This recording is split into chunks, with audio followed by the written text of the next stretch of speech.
Olá a todos, sejam bem-vindos a mais um episódio do B2B Insiders, a maior comunidade de marketing B2B do Brasil. Então hoje eu estou aqui, eu, Gabriel Barbosa, meu cofundador junto comigo aqui da B2B Insiders, e a Larissa Menezes. A gente vai falar sobre um tema super bacana, um tema que é muito importante, cada vez mais está em evidência, que é posicionamento, mas com esse foco na parte de produto, e ela trabalha no mercado Bitcoin, então, enfim, sejam bem-vindos aí a esse novo episódio. Legal. Bom, gente, muito bem-vindos a esse mais novo episódio do B2B Insiders. Super felizes aqui, eu e o David, estar recebendo a Larissa Menezes. Larissa é Product Marketing no mercado Bitcoin.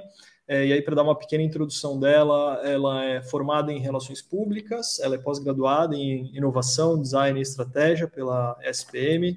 Ela atua como marketing de produto há mais de 5 anos, no mercado financeiro especificamente, fundadora do Universo PMM. Ela estava contando um pouco aqui para a gente desse projeto dela. Ela é professora do curso de Product Marketing e Product Leadership da Awari e é atual Product Marketing Manager de tokenização do mercado Bitcoin e colunista do blog MB. Larissa, muito bem-vinda. E se quiser se apresentar, fala alguma coisa que talvez eu tenha esquecido aqui na sua apresentação, fica à vontade. Não, pessoal, perfeito. Muito boa noite, todo mundo que está ouvindo a gente. Super obrigada pelo convite. É um prazer estar aqui com vocês. Então, o Gabriel já contou aí um pouquinho da minha trajetória. Estou super empolgada que o assunto hoje é posicionamento, que é algo que a gente vê bastante aqui na parte de marketing de produto. O papo vai ser bom. Bom, Larissa, acho que a gente pode começar do início, né? Para você, de uma forma simples, né? Já que é um tema que cada um vai ver de uma forma diferente. O que é posicionamento? O que você entende por posicionamento?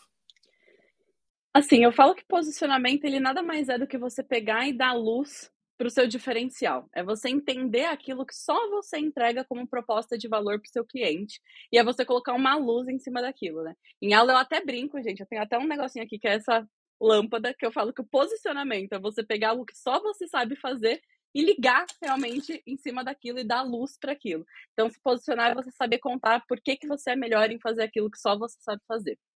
Então, em resumo, assim, bem rapidinho, eu acho que posicionamento se resume a isso. Legal. Bom, foi bem direto ao ponto. A gente gosta disso no B2B Insiders. E acho que um ponto super importante do posicionamento é que a gente, na metodologia de trabalho do B2B Insiders, a gente fala que, né, o posicionamento ele vem depois da definição de segmento de mercado, por uma razão específica, né? E o posicionamento muitas vezes é mais a respeito de falar não do que sim, né? E eu até compartilhei hoje, a gente viu esse post da April Dunford, que é uma das musas e inspirações aí do posicionamento de produto. E aí, nesse post, vou ler o post, né? Para quem estiver vendo no vídeo depois, a gente coloca o post no vídeo. Quem estiver escutando, eu vou ler para todo mundo poder ter acesso, né? Mas basicamente o que ela disse no post dela foi: um bom posicionamento geralmente restringe nosso foco ao mercado-alvo, caso de uso, comprador, onde sabemos que somos a melhor opção. Mas ao decidirmos dizer sim a algo, temos que dizer não a outra coisa. É interessante notar que, normalmente, não é na parte do sim da equação que as equipes ficam presas. Hashtag posicionamento.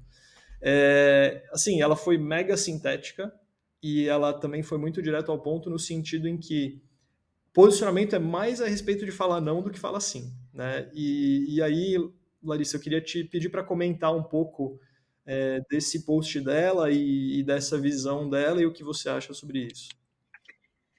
Eu achei ela super direta, assim, ela conseguiu resumir bem também o que é se posicionar, né? E bem como você falou, Gabriel, o posicionamento ele só é possível depois que a gente realmente define o nosso público-alvo e o nosso mercado-alvo de atuação, né? Que é muito também um pouco do que ela traz. Porque se eu tô me posicionando, eu preciso primeiro responder a seguinte pergunta: para quem eu tô me posicionando? E se eu não tiver um conhecimento do público-alvo, é muito desafiador eu conseguir fazer esse posicionamento de forma concreta, né? E quando ela traz um pouco isso, né, que as equipes ficam mais presas no não do que no sim, é porque eu acredito que no mercado, né, principalmente para quem tem a cabeça um pouco mais de empreendedor, no fundo a gente quer que o nosso produto seja para todo mundo, né? Quem não quer, né, que o nosso produto seja universal, que consiga abranger diversos públicos-alvos, né? Mas quando a gente vê, né, traz isso para o ecossistema de empresa, principalmente quando a gente foca ali a falar de empresas com ecossistema de startup, por exemplo, a gente sabe que a gente tem recurso limitado, né? E quando a gente fala que a gente precisa se posicionar, é muito no sentido, né, de determinar um público-alvo. Público-alvo não é sobre exclusão. Então, acho que é um primeiro recado até que eu queria deixar aqui, né? Quando você determina um público-alvo para você trabalhar, não é que você está excluindo os outros, né? Mas você está determinando aonde você vai alocar os seus recursos e o seu tempo, né?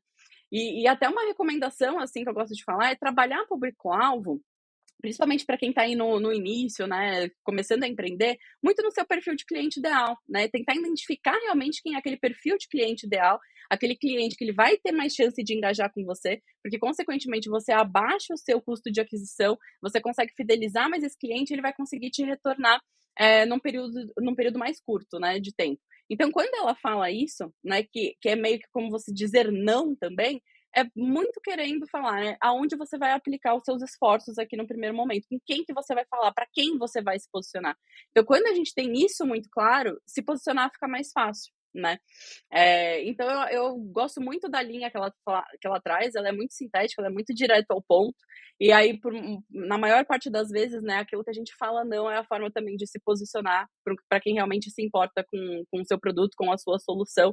Então, trabalhar público-alvo para trabalhar posicionamento é algo que está intrínseco, não tem como fazer um sem fazer outro, não. E é interessante, né? Porque não é falar somente um não, é falar um não ainda, né? Porque acho que a questão é o foco, né? E posicionamento ele é muito importante. Eu vejo como uma etapa importantíssima, assim. Eu e o Gabriel, a gente ficou falando sobre posicionamento algumas semanas, assim, até a gente começar minimamente a concordar com alguma coisa. Porque ele é importante porque ele reflete o objetivo de negócio que você tem, da parte que vem de cima, do tipo, cara, a gente precisa penetrar mercado ou desenvolver mercado, então a gente tem que se posicionar e ele vai justamente se desdobrar na mensagem que você vai falar, ou seja, na parte tática para você penetrar nesse mercado. Então, sem posicionamento, você não consegue fazer uma ligação da parte tática ao objetivo de negócio, fica perdido. Né? E quem sofre mais é quem está na linha de frente, quem faz marketing, você não sabe para onde ir, com quem falar. Então, realmente, é o foco, né? Focar e não ainda. Depois que você vai conquistando espaço, você vai falando com outras pessoas e vai cada vez mais aí abrindo o mercado. Com certeza, e é muito naquela lógica, né? Quando eu quero falar de tudo ou fazer tudo, eu acabo não falando nada. E isso é muito ruim, né? Isso é algo muito ruim. Então, realmente, quando a gente fala de se posicionar, você tá intrínseco ali a meta de negócio também, né? O que você quer ser, aonde você tá, no que você quer se transformar. Então, quando a gente se posiciona, a gente acaba trazendo também algo mais concreto. O cliente consegue entender para que você veio, né? Você acaba consolidando ali e amarrando o que o cliente realmente espera depois que ele vai ter a experiência com o seu produto. Então, é perfeitamente nessa linha, né? Então, eu queria até deixar aqui um recado para tirar desmistificar um pouco isso, né? Que eu determinando um público-alvo, eu estou excluindo os demais. Não é bem por aí. Você só está fazendo algumas escolhas e trabalhando de forma estratégica e inteligente, né? Legal. Exatamente. Acho que... E aí, enfim, a gente está aqui no B2B Insiders e a gente está focando o nosso conteúdo principalmente para o público B2B. Né? E aí, a gente até teve um papo interessante, um dos outros podcasts que a gente fez com a Guta, em que a gente falou de posicionamento para B2B ou para B2C. Ela falou, não, acho que não tem muita diferença entre B2B ou B2C, do ponto de vista que todo mundo precisa se posicionar, né? Mas uma coisa que a gente estava falando aqui na preparação para o papo é sobre a importância do posicionamento para o B2B, né? Claro que para o B2C, obviamente que é também super importante, mas para o B2B, que muitas vezes acaba chegando um pouco atrasado em algumas coisas, dado que B2B, assim, historicamente é muito mais industrial, é menos tech, acabou que chegou um pouco atrasado em alguns conceitos e demorando para pelo menos nessas empresas mais industriais, mais antigas, demorou para de fato enganchar e começar a trabalhar da forma como o B2C já trabalhava em marketing, né? Então, para posicionamento especificamente, qual que é a importância de posicionar uma solução B2B? Eu falo que B2B, por mais que quando a gente pensa no posicionamento de uma forma mais generalista, né? Meio que B2B e B2C se tornam ali a mesma coisa, precisa se posicionar. Só que eu acho que no B2B tem um ponto que é um pouco de um complicômetro ali, né? Assim como a gente falou que para eu saber me posicionar, eu preciso entender muito bem do meu público-alvo. Normalmente, quando um negócio é B2B, ele tem uma cadeia ali até as pessoas entenderem que o seu produto faz sentido. E eu vou dar um exemplo para isso ficar mais tangível, né? A curva de tomada de decisão, ela tende a ser um pouco mais longa. Então, vamos supor que você é uma agência de marketing e você está vendendo o seu serviço.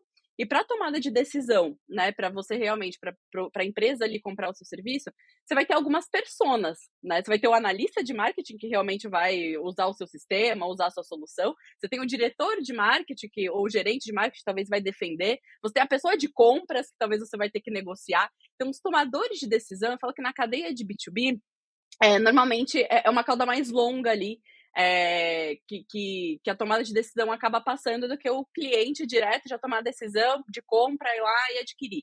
Então, quando a gente vê isso, eu acho que isso se torna um pouquinho de complicômetro e até onde as empresas B2B têm um pouco de dificuldade de trabalhar com persona também, né? Porque são muitas personas para participar de toda essa cadeia de tomada de decisão e tudo mais. Então, a importância, né, de se posicionar para o B2C, ela já é de extrema. Para o B2B, ela se torna mais ainda. Porque você acaba tendo que desdobrar suas mensagens em algumas, né? O posicionamento do B2B, ele tende a ter que ter uma elasticidade, porque ao mesmo tempo que você está falando com o usuário que vai usar, não é o usuário que vai tomar a decisão de ter você lá dentro, que não é o usuário que vai negociar com você. Então, o posicionamento B2B, ele precisa ter essa elasticidade. E se ficar mal posicionado, vai ser muito difícil todas essas pessoas entender o que você faz e qual a sua proposta de valor e como você vai agregar naquele negócio, né? Então, o posicionamento para o B2C é muito importante, para o B2B é 2 vezes mais, né? E ainda tem um pouco desse complicômetro, né? Então, eu acho que é muito nesse sentido, essa importância de você conseguir ter esse posicionamento elástico para falar no que você é bom em fazer e qual que é a sua proposta de valor que você vai entregar com tudo isso. Então, ele ainda ganha um potencializador aí, né? Para guiar essa guiada aí de marketing, das ações de marketing, como que isso vai se desdobrar em mensagem, se você vai impactar o usuário final, o usuário tomador de decisão. Então, eu tento a falar que ele é ainda mais potencializado nesse sentido. Legal, legal. Eu acho que, assim, na verdade, B2B e B2C, eles são muito mais parecidos do que a gente acha, né? Na verdade, o que varia é a complexidade de venda. E aí você tem alguns padrões que são naturais, né? A complexidade de venda no B2C é menor, enquanto a complexidade de venda no B2B geralmente é maior. E com maior a complexidade, a decisão é mais longa e tem mais pessoas envolvidas, né? Então, assim, fazendo um paralelo do B2C, quando você, por exemplo, está vendendo um apartamento, né? Tem aquele lance, né? O corretor ele fala assim, não, mas para criança aqui tem um parquinho, né? Ele está falando com as diferentes pessoas, porque ele sabe que ali existe um comitê de decisão para comprar um apartamento. Ninguém vai chegar e falar, querida, voltei e comprei um apartamento aqui na impulsividade, né? Mas você compra, sei lá, uma coisa ali que você tem um valor menor. E eu acho que o B2B hoje ele tem um pouco dessa característica, né? Você tem que trabalhar com várias pessoas, mas também existe um B2B low ticket, que também você já começa a ter algum tipo de desafio um pouco mais similar às empresas B2C. Né? Então, assim, entender, e aí eu acho que o desafio hoje no mundo digital, eu acho que essa talvez seja a importância do posicionamento, você tem que falar com a pessoa certa da forma mais assertiva possível para você quebrar o fluxo de comportamento dela. Então, se você não entender, e aí eu vou até já estender aqui a próxima pergunta, Larissa, para você falar um pouquinho sobre o framework da April, explicar um pouquinho.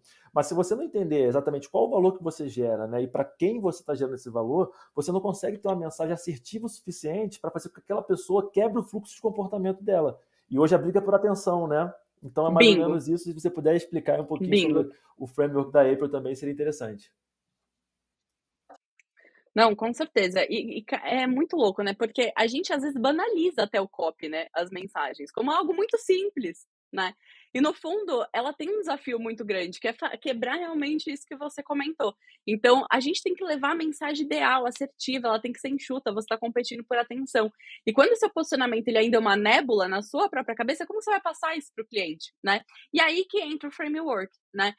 Nessa parte de produto digital, a gente vê framework para tudo. Né? A gente tem diversos frameworks que a gente acaba utilizando no dia a dia. Veio um boom aí depois dessa parte de metodologia ágil, de frames que a gente consegue utilizar. Mas eu até conversei um pouco com o Gabriel, que falei que na minha percepção o framework ele ajuda você a tangibilizar um pouco o campo das ideias, né? É como você sabe tudo aquilo que você sabe, você consegue colocar isso de uma forma visual e ainda mais do que isso, né? Que faça sentido. Ele ajuda você a contar uma história. Ele ajuda você a embasar a sua linha de raciocínio. Então, da onde foi seu ponto de partida até onde você chegou, né? Então, eu brinco que o framework ele é muito bom para isso, né? Para instigar e, ao mesmo tempo, tangibilizar tudo aquilo que, porventura, você quer dizer, né? E quando a gente parte ali para o framework da April, né? Ela trabalha 5 pilares que quando a gente vê também, né, puxando um pouco aqui para o lado de marketing de produto, meio que é o trabalho ali da pessoa que trabalha com esse marketing direto com o produto percorrer, né?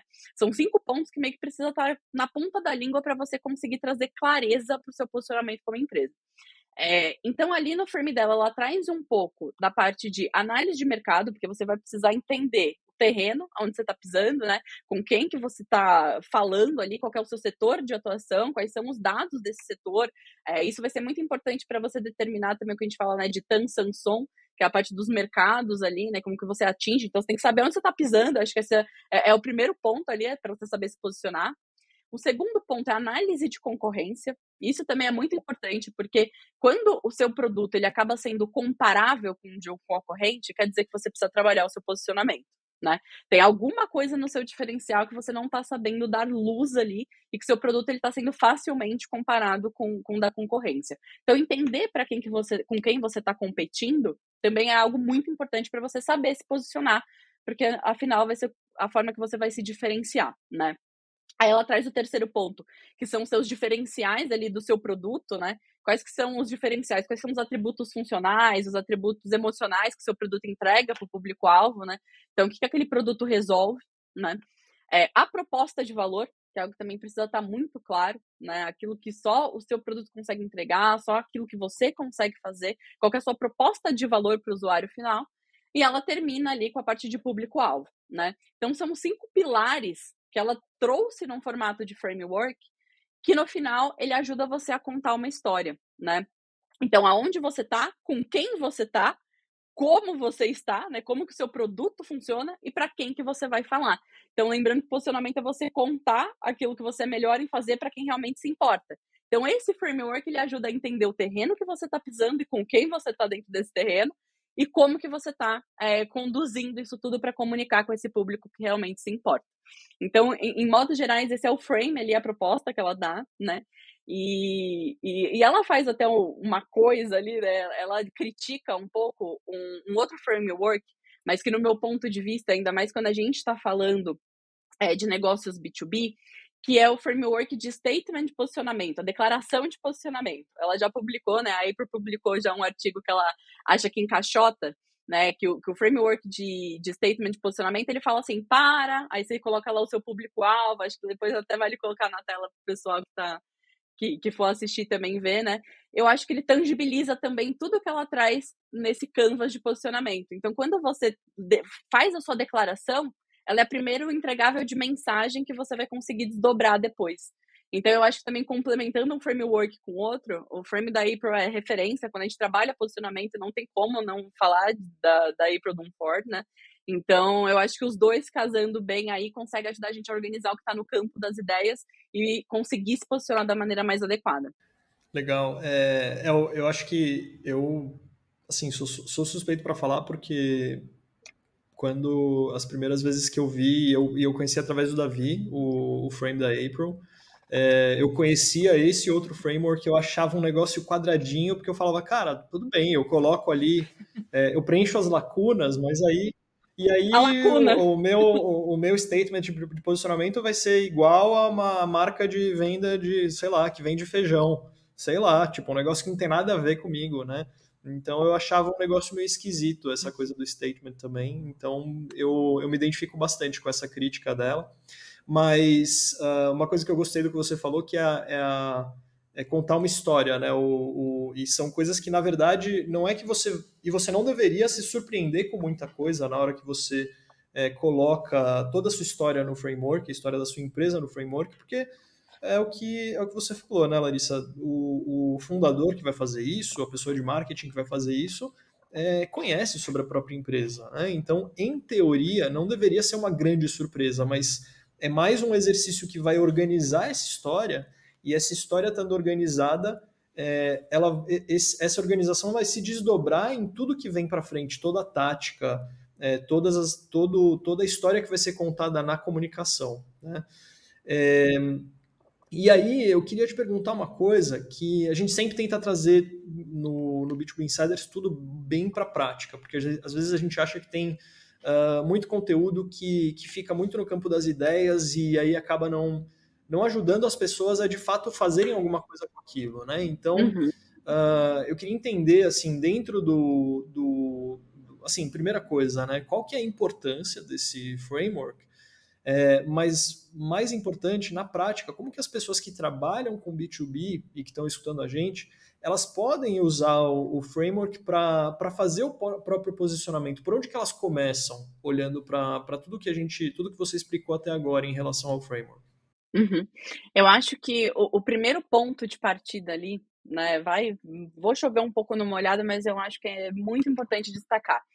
Primeiro, o grupo de trabalho ou a área responsável, a pessoa responsável por trabalhar o posicionamento, seja ele do produto, né? E até eu falo que o produto, no fundo, ele tangibiliza a experiência do cliente com a marca. Então, eu brinco que produto é marca é produto. Uma coisa não dá para ficar descolada muito da outra, sabe? Vou trabalhar marca e vou trabalhar produto. Cara, tem que conversar, né? Eu devo estar tendo aqui, porque eu acho que é uma confusão que acontece. Já tive esse papo com o Gabriel já algumas vezes, né? De como funciona a marca e produto, né? Não tem como desassociar, gente, porque assim, como que você vai ter a experiência da marca Coca-Cola? É tomando Coca-Cola. Se no fundo for muito ruim, como que ela sustenta o posicionamento dela de marca? Não tem como, né? Então, eu falo que a experiência com o seu produto é como o cliente final vai tangibilizar a experiência com a marca, né? Dito isso, eu acho que um ponto primordial de partida para esse grupo de trabalho, para essa área responsável, vai ser, primeiro, saber muito sobre o que você está vendendo. Tem que saber muito sobre o produto. E eu brinco que um gap, eu acho que de muitas áreas, principalmente do marketing tradicional, é não entender de ponta a ponta o que o produto faz, o que realmente, como aquele produto funciona. E quando eu falo de conhecer do produto, não é só entender os atributos que você vai usar para vender, mas como que é a jornada? Quais sentimentos que aquele produto gera no usuário final? Ele resolve alguma dor assim muito latente do dia a dia, que o usuário vai se sentir como aliviado, contente, feliz? Como que é a experiência com o seu produto? Onde ele te acha? Como que ele te encontra, né?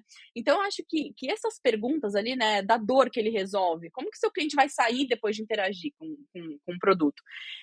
Eu acho que isso tem que estar muito claro na cabeça dessas pessoas para conseguir trazer para a aplicabilidade do framework, né? Eu acho que esse é um ponto primordial, saber muito do produto. E tem hora, até se pessoas de marketing estiver me ouvindo aqui, a gente tem que sair um pouco da zona de conforto e entender um pouco mais do técnico mesmo, né? Ir para o técnico do produto, entende realmente como que ele funciona, qual que é a complexidade, como que está por trás dele. Então, eu acho que esse é um ponto primordial. E o segundo ponto primordial que eu não posso deixar de falar é a parte do público-alvo, que também ainda tem alguns gaps aqui que as empresas enfrentam, né? De não determinar, de não entender ainda com quem vai atuar, com quem vai falar. E se principalmente esses dois pilares não estiver muito sólido, né, na cabeça da pessoa, enfim, da área que vai determinar o posicionamento, ele vai ficar um pouco capenga, né? Então, como que você pega esse posicionamento e traz para a prática? Eu imagino, né, que quem for trabalhar com isso também já manje muito sobre o terreno que está pisando, sobre análise de mercado, sobre análise de concorrência. Isso também tem que estar um pouco ali na ponta da língua. E a minha dica aqui para aplicar é o seguinte: eu recomendo um grupo de trabalho quando a gente vai falar de posicionamento, tá? Eu já tentei fazer assim, isolada, sozinha, mas eu acho que quando a gente tem pessoas certas, e ali uma curadoria, né, gente? Não precisa de um fórum tão enorme, não. Pega os pontos focais ali, algumas cabeças pensantes. Eu acho que quando a gente traz para discussão, e até de pessoas que, por exemplo, você vai trabalhar um posicionamento de produto, a pessoa não lida direto com aquele produto, mas às vezes ela vem de fora, ela consegue até agregar mais na discussão. Você também é a favor de não chamar os C-levels nessas horas, porque acho que a April ela fala bastante, para não chamar pessoas de liderança, porque inibe, né, os comentários do. Super. Eu vou dar até um exemplo aqui. Eu fui construir um posicionamento de um produto que, na verdade, era um cashback só que a gente posicionou ele como um produto mesmo, porque precisava falar da proposta de valor, do porquê querer ganhar aquele cashback, né? Qual era o diferencial que ele carregava, e até o produto começou a chamar cashback que rende, porque ele era realmente um cashback em investimento. E para aquilo lá eu chamei assim praticamente os analistas foco que trabalhavam com o produto na área de marketing. Não levei C-Level. E aí depois eu apresentei o entregável para o C-Level. Então eu falei assim, olha, a gente aplicou, a gente estava com essa linha de raciocínio. Um outro framework também que pode ajudar muito nesse momento de construção é aquele que você pega o produto e coloca o que ele é, o que ele não é, o que ele faz, o que ele não faz, dividir em quadrantes, assim, ajuda bastante a defender os diferenciais do produto. Então, levar para essa discussão com esse fórum um pouco mais enxuto, mas que saiba do produto, saiba do público-alvo, ou que muitas vezes pode até ser um público-alvo do produto, no caso de B2B, normalmente os colaboradores, às vezes pode ser até de B2C, né? Os colaboradores podem ser até clientes ali. Leva para esse fórum e começa a fazer um grande Miro, coloca no Miro, quem é amante do Miro, aí pega essas ferramentas que hoje em dia a gente tem e começa a jogar ali no campo das ideias. E depois, a minha dica aqui para usar o framework para ele realmente funcionar é levar para esse grande fórum de discussões e depois descer para o entregável no sentido de deixar uma frase um pouco mais bonita, a frase que vai realmente comunicar ali. Então, vai pegando post-it, jogando nos quadrantes, né? Que ela vai determinando ali com os principais highlights, seja highlight do setor de atuação, seja highlight da análise de concorrência. Às vezes não precisa escolher, gente, 10 concorrentes. Pega o seu top 3 ali, ou aonde você quer chegar, com quem você mais compete, seu market share, né? Traz ali para discussão. Então, joga tudo ali num grande brainstorm e aí depois desce um pouco mais pro entregável final, e aí é onde eu gosto de usar aquele framework que o Gabriel falou, mas eu vou estar vendendo feijão. Mas quando você trabalha com o framework da April e depois você desce para aquele statement, fica muito mais claro, porque você não vai jogar lá qualquer público-alvo, você já vai ter definido, você não vai jogar qualquer diferencial, né? Você já vai ter falado sobre. Então eu acho que assim, para trazer para a prática mesmo, é chamar grupo de trabalho que agrega, que consegue pensar com você. Eu também concordo aí, né, com o que o Davi trouxe, de deixar de lado um pouco o C-Level, deixar mais para apresentar o entregável final ali mesmo, né, de tudo que foi construído. Coloca todo mundo, tem essa grande chuva de ideias ali, e depois desce para essa parte do statement, que eu acho que no final ele ajuda para tangibilizar o que o framework, que foi discutido em cima do framework. Então, minha dica aí para utilizar. É um guia completo, mais do que uma dica. Pô, eu ia falar, não é uma dica, foi uma verdadeira aula aqui. E eu gostei disso, né, de você, como fazer com que o frame da April ele funcione junto com o statement de posicionamento. Porque Exato. No final, o statement de posicionamento, ele apresentado para depois todo mundo da empresa, ele vai ajudar as pessoas a entenderem de uma forma muito clara, sem ver todo o frame, né? Todo o frame, porque no fundo, se você só jogar o frame ali, é difícil até você falar o que exatamente é. E eu acho que o statement, ele ajuda a sintetizar numa frase. E ele vai ser muito bom, sabe para quê? Depois, desdobrar em mensagem-chave para a campanha de marketing. Você tem ali o seu statement, a sua declaração. Depois, para aquilo, né? E um bom ponto é o posicionamento, isso que eu comentei, ele ser um pouco mais elástico, ao mesmo tempo que ele te define, ele não pode te limitar. Um bom posicionamento, ele tem essa característica. Ao mesmo tempo que ele define, ele não te limita.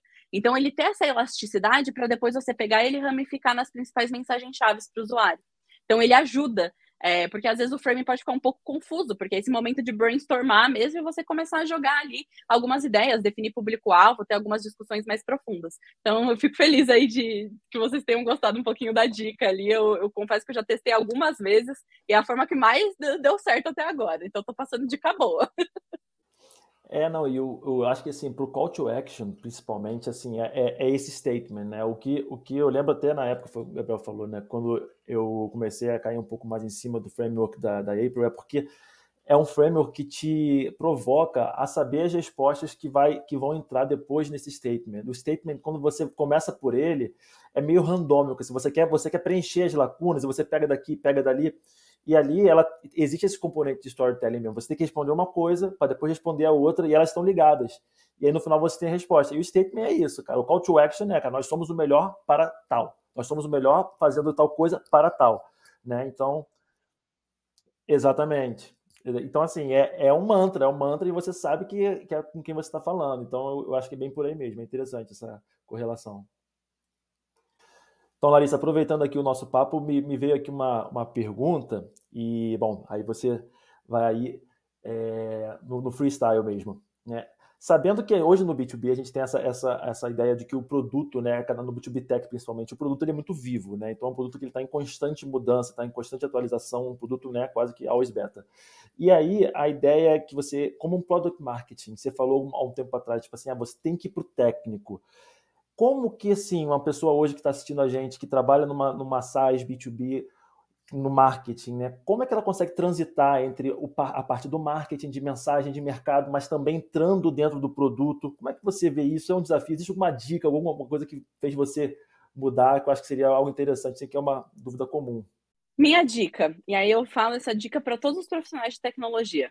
Hoje, ser long life learning não é uma opção. Você precisa estudar o tempo inteiro. No fundo mesmo, é isso.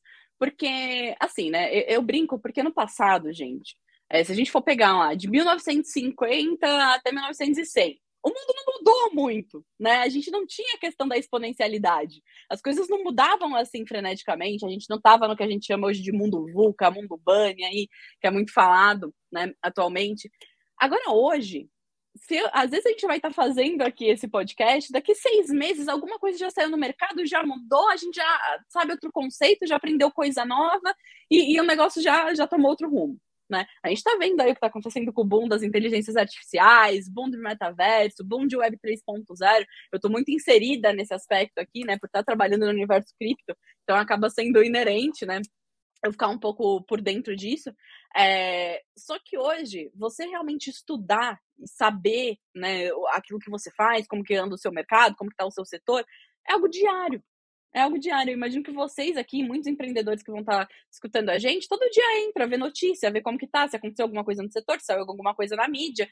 Então, assim, profissionais de marketing tem que entender também, né, que eu acho que, e foi um pouco, e é muito a bandeira da área de marketing de produto, de ser um marketing mais estratégico, de ser aquele marketing que vai mexer na receita da empresa, porque ele está lá trabalhando pelo produto, para deixar o produto em fase de crescimento, em fase de maturidade, e ele é realmente, né, é a voz do cliente, pegando aquilo que o produto entrega e traduzindo para o cliente, né?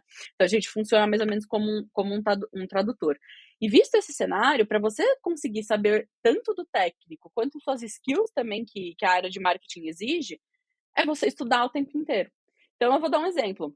Eu estou trabalhando com produto digital há muito tempo. Eu confesso, eu não sei chegar aqui na frente do computador e codar, né? E ser um desenvolvedor. Mas eu conheço, sei falar um pouco sobre eventos de back-end, eventos de front-end, consigo trocar uma ideia ali de acordo com o que eu estudei. Então, para um profissional de marketing, além daquilo que ele já tem como skills, é estudo. É estudo, é ser curioso, é ir atrás, é perguntar, é ser aquele profissional meio que incomodado, mas por que isso funciona? Por que isso não dá certo?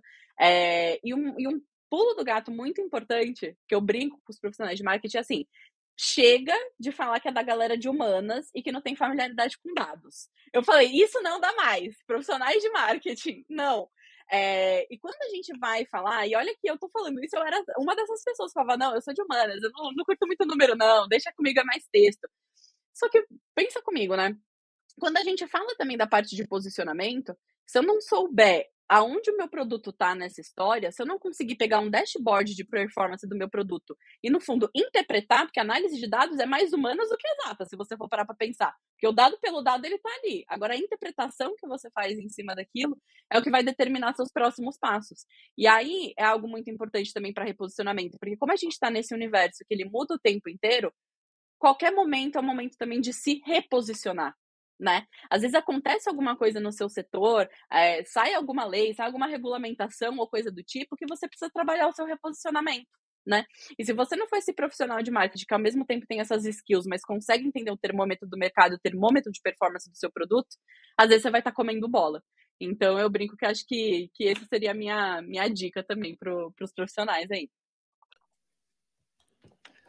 Incrível. A gente falou algumas vezes também do fato de que é difícil alguém dizer que é especialista em qualquer coisa hoje em dia, porque como as coisas mudam muito rápido, né? Como que você vai se manter especialista em uma coisa se daqui 6 meses Perfeito. Essa coisa na qual você é especialista já mudou completamente? Então, é isso. Ou você está aprendendo o tempo todo sobre a mesma coisa que você é especialista, ou então você já daqui 6 meses não vai mais ser especialista naquela coisa. Então é muito Tem Por até mais bom. um que os call to livro. action sejam fale com o especialista, né? O que mais tem é call to action fale com o especialista. Tá cheio de Exatamente. especialista por aí. Exatamente. Mas é um ponto muito interessante. Inclusive, tem um livro, gente, que eu super recomendo, que fala, né, o mundo os generalistas vencem o mundo de especialistas. Recomendo também esse livro que faz um pouco da leitura. Já pegou Eu, referência, já- Gabriel? eu falei sobre esse livro num post meu há um mês e pouquinho Ah, que atrás legal. e bombou, e um monte de gente bombou assim, porque um monte de gente se identificou, falou, nossa, eu sempre achei que ser generalista é horrível. Exato. Cara, pelo Gente, contrário, é incrível, porque você está aberto a muita coisa, né? perfeito. E é o que eu falo, né? Eu tenho muitos alunos, né, enfim, na UARI, e é o que eu pego de aluno com crise existencial, de que eu preciso ser alguma coisa específica e eu não sei o que eu Aham. sou, e eu estou tentando recolocação e eu não sei o que eu faço. Eu falo, não, cara. Eu fiz também um artigo que tá lá no meu LinkedIn, que fala que o futuro vão ser de profissionais nexialistas, né? É um conceito que está surgindo muito, inclusive recomendo pessoal aqui, é um conceito que ele é trazido muito pelo Walter Longo, que o nexialista é aquele profissional que consegue pegar o todo e fazer nexos, né? E você conseguir fazer com que as coisas se conversem. Então, o nexialista, o profissional do futuro, ele vai ser esse profissional nexialista, até para trabalhar aí com inteligências artificiais que estão chegando, com a tecnologia que tá cada vez mais em alta. Como que você vai pegar tudo isso a seu favor e conseguir construir os nexos? Então, eu concordo 100% com essa linha de raciocínio. Eu recomendo também o pessoal pesquisar sobre nexialismo, que é algo muito bom. Amanhã sobre isso, só não vou hoje, porque depois que a gente terminar aqui eu vou. É, mas muito bom. Bom, acho que então falando em Nexo e falando no framework que a gente estava falando até agora, então vamos bem para a prática, assim, Larissa. A gente falou aí nos bastidores um pouco sobre as suas experiências, né? Sobre como você colocou já o framework na prática. Então, dá um pouco dos exemplos para nós, assim, né, de como você posicionou as soluções das empresas pelas quais você já passou, né, assim, acho que traz os principais exemplos, os que para você fazem mais sentido, Uhum. enfim, então, se você puder falar um pouco, talvez, de um case de sucesso e, de repente, talvez um outro não vou dizer insucesso, mas né, que você precisou talvez quebrar um pouco mais a cabeça, que te ofereceu um pouco mais de dificuldade. Conta um pouco pra gente disso. Não, perfeito, vamos lá. Eu acho que assim, o case de sucesso mais recente que eu tenho para falar é do próprio mercado Bitcoin, né? E aí eu vou contar um pouco da história do todo também para as pessoas entenderem, né? Há mais ou menos um ano, a gente abriu a área de B2B dentro do mercado Bitcoin. Então, antes era uma empresa praticamente 100% B2C, onde as pessoas entravam, faziam seus investimentos. E hoje a gente já abriu uma vertente B2B, onde a gente faz o relacionamento com o escritório de investimento, e aí, por fim, ele que distribui os nossos produtos, né? Então, chega a ser até um B2B2C, né? E essa área foi fundada há um ano. E a gente fez um trabalho tão bom de mapeamento de análise de mercado, análise de concorrência, análise de público-alvo, que hoje, em um ano, é a principal linha de receita da empresa. Vem já da vertente B2B, tá? E a gente saiu ali de 0 escritórios parceiros, hoje a gente trabalha com quase 30 escritórios parceiros, só que transacionam ali milhões com a gente, né? E aí é a nossa principal linha de receita. E para isso, né, essa começar um negócio B2B, ela casou muito com o nosso rebranding de marca. Por quê? Até quando a gente fala de público B2C, quando a gente vai para esse mar aberto, como o mercado Bitcoin ele é cripto, né? E as pessoas têm um receio quando se fala de cripto, porque a grande mídia também não ajuda, né? A grande mídia, quando cobre algo sobre cripto, é sempre sobre escândalo, pirâmide, golpe, coisas nesse sentido, né? As pessoas têm um receio só de escutar Bitcoin no nome da marca. Então, o mercado Bitcoin já pensa que é pirâmide. Ouvintes, eu não trabalho em esquema de pirâmide. Quero deixar isso muito claro aqui, para não ficar dúvida aí. Né? Gabriel lucrou 14 vezes aí, mas que fique claro. Gente, o Gabriel aqui ele já é adepto a cripto, entendeu? Olha, eu vou dizer que eu tô nesse mundo de cripto já faz pelo menos uns 3 anos aí E aí, André Franco, ó, se você for escutar a gente, quero declarar o meu amor por você, pelo quanto você... O call que você deu de Axie Infinity foi genial. Muita gente vai achar que eu sou louco, mas foi fenomenal. Ele sim é especialista, né? Ele é especialista. Exato. Mas ele é um cara que está sempre estudando. Sempre estudando. Então, Long life learning. Exatamente. Ele está totalmente de acordo aqui com o que a Larissa falou. Mas vamos lá, vamos voltar. Vamos lá.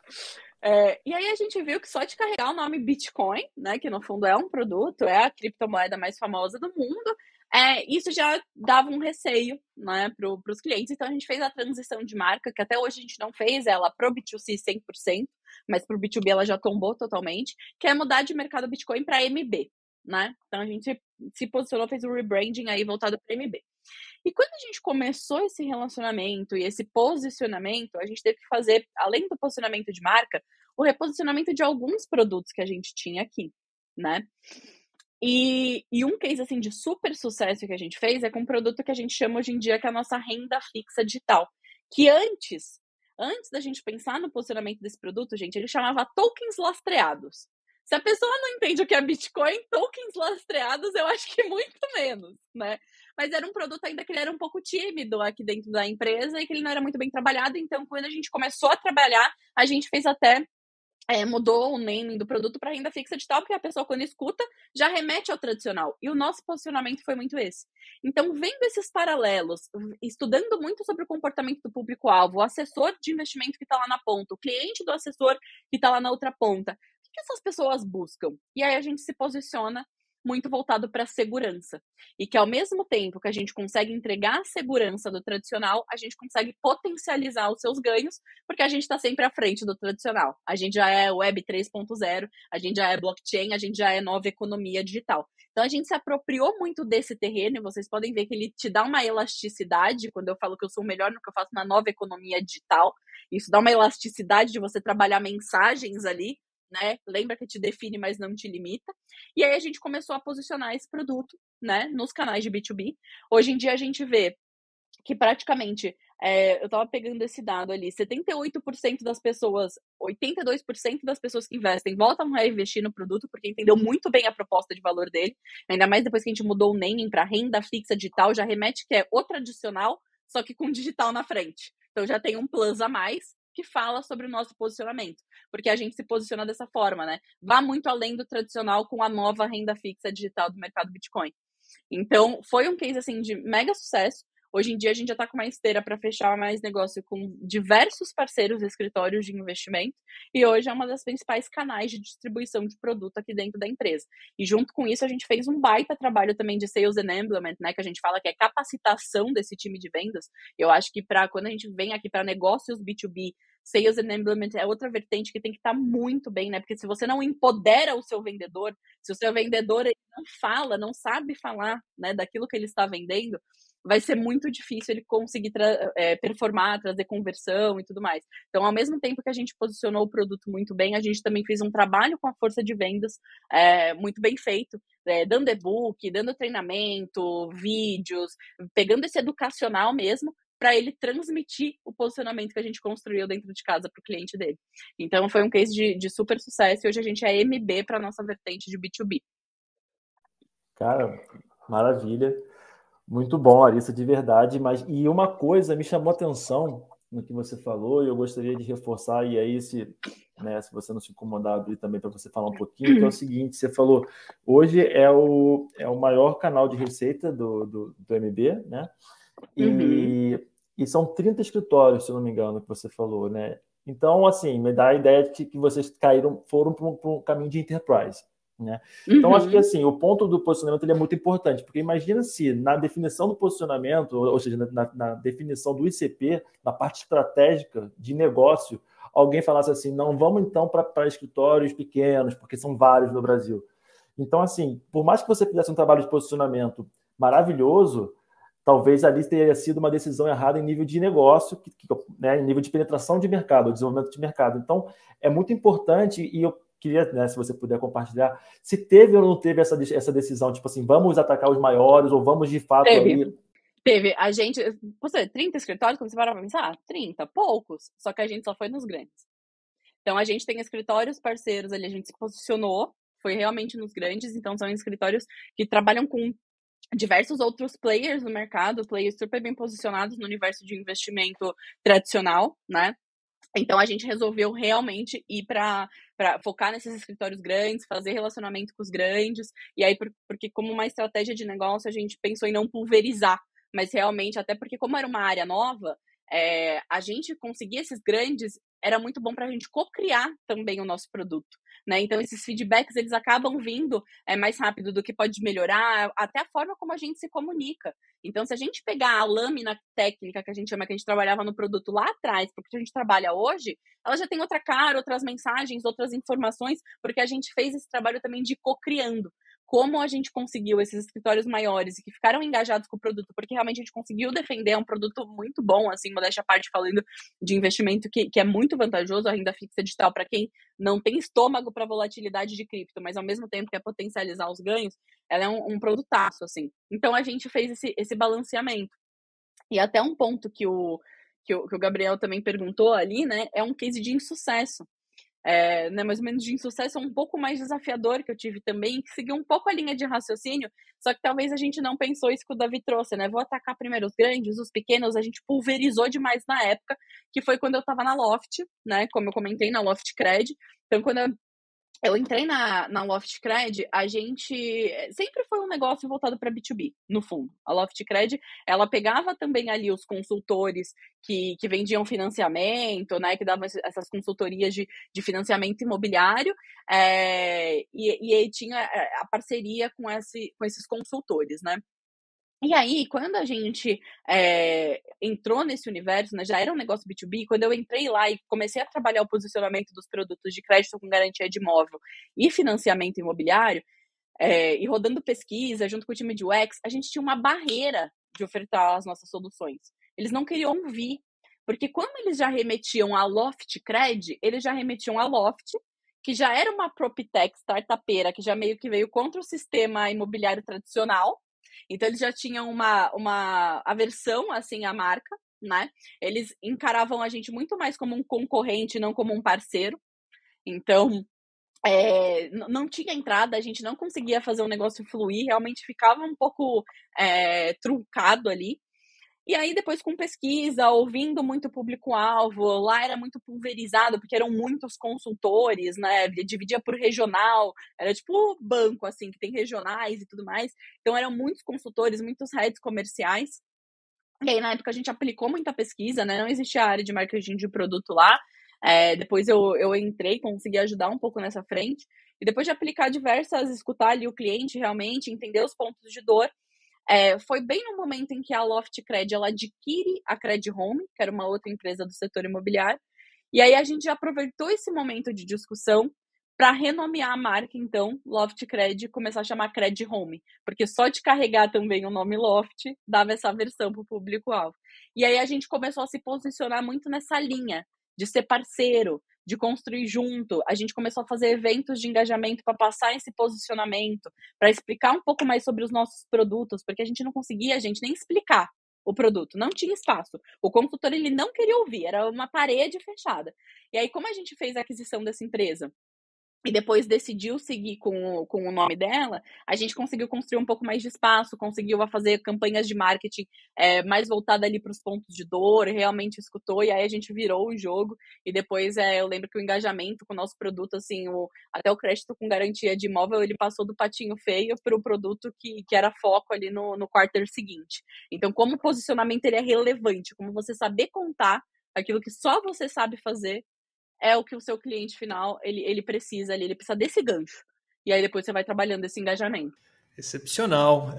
Bom, foi uma verdadeira aula agora, tudo isso que a gente ouviu. Bom, e não é de surpreender, dado que a Larissa também é professora, né? Então, não me surpreendo com o fato da gente acabar de ter tido uma grande, grande aula.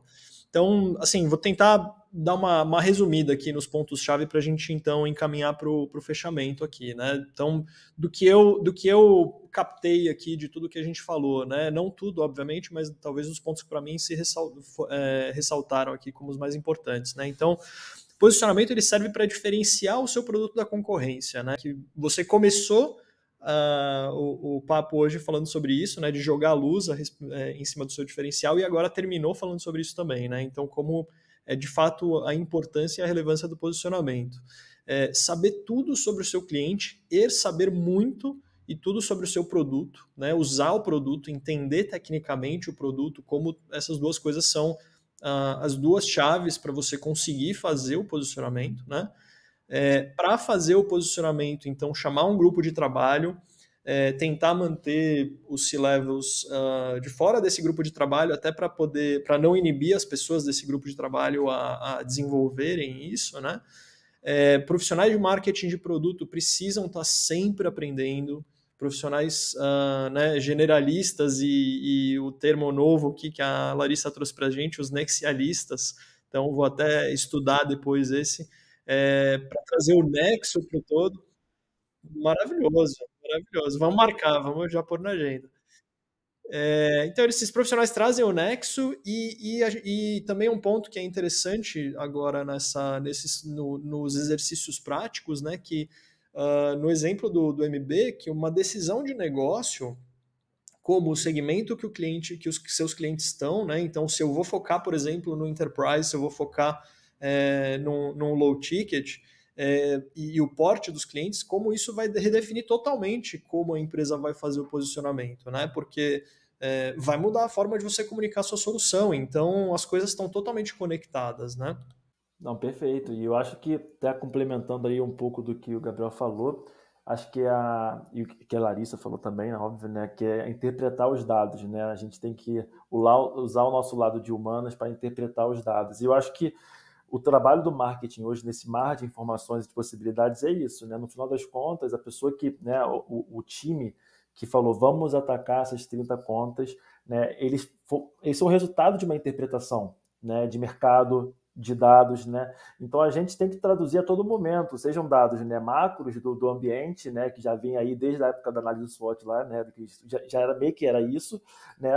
E análise também, obviamente, interna, né, das nossas fraquezas, oportunidades, dado que o produto hoje está sempre mudando, né, e até a gente até fala que antigamente tinha essa frase, né, que tem até hoje, né, que produto é marketing bom, não só produto ruim. Só que hoje isso muda, porque o marketing ele consegue, se você está ouvindo ativamente o seu consumidor, você consegue salvar o seu produto ruim e está sempre otimizando ele. Então, é importante. Então, para mim, a minha grande lição que ficou do papo de hoje é esse, que a gente tem que estar olhando para o nosso produto, olhando para o mercado, sabendo traduzir aí toda essa massa de informações que é gerada. Perfeito, gente. Para construir posicionamento, eu juro, no começo vai parecer estranho, mas ser data-driven é muito bom também nesses momentos, né?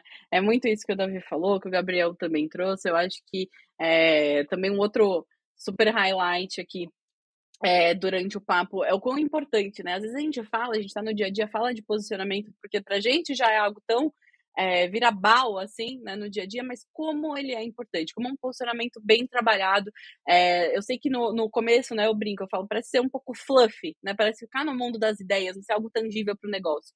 Mas se você pega o médio e longo prazo, depois de um posicionamento bem trabalhado, você vai ver realmente mexer os ponteiros da empresa em relação à venda. Então, minha dica aqui, gente, não deixa para depois. Não lança o produto sem posicionamento. Trabalhe o posicionamento antes de lançar. Acho que é outro ponto importante, né, que a gente pode falar aqui. Lança o produto depois que você tiver ali o seu posicionamento muito bem definido. Vai certeiro, né? Vai certeiro. Não dá margem ali para erro. Acho que fica uma dica aí também para quem estiver ouvindo a gente. Excelente. Bom, a gente falou aqui, então, né, sobre tudo relacionado ao posicionamento e uma das coisas super importantes de tudo que a gente falou é o framework da April, né? A gente mostrou para quem assistiu para a gente em vídeo.